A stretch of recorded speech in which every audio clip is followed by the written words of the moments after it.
I have a crazy theory. Beginner practice is connected to an ancient one. Warm-up exercises we learn as beginners also awaken the intention that mudras and balancing the elements can have. As a beginning pianist, we're taught to prepare to play the piano using a rounded handshake to wake up the fingertips by pinching to make sure we have two knuckles bent. So it's not like this, specifically the fingertip. And we move through and do each of the fingers. It can be hard because this one always wants to do what that one's doing. It helps them to have independence from each other.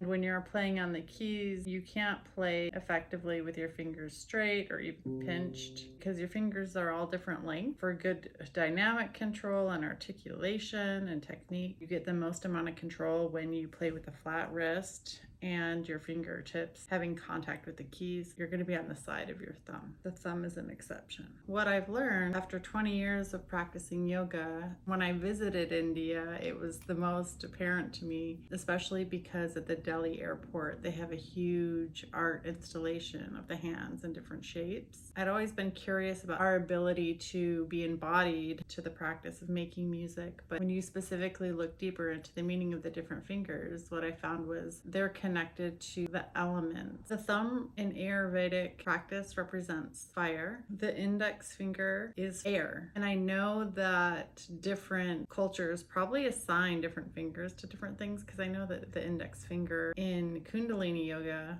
Kriya's is Jupiter. Maybe they're associated with the planets. Do you know about this? But in Ayurvedic, the middle finger represents space element, the ether, the idea of the distance between us and the cosmos. The ring finger is for the earth element. The little finger represents the water element. This is one of those rabbit holes that you could really go down and do some more research, that this connection with your body and the elements have been practiced for centuries, and bring it to your music practice. I appreciate musicians who cultivate embodied practice, and as a trauma survivor, I noticed that I need embodiment practices to be able to play at the levels that I want to play at. The muscle tension aspect of it, there's a lot that you can explore these ideas. Let me know if this is something you have thought of before and bring into your practice, or if you think this is something you would like to start thinking about and know more about.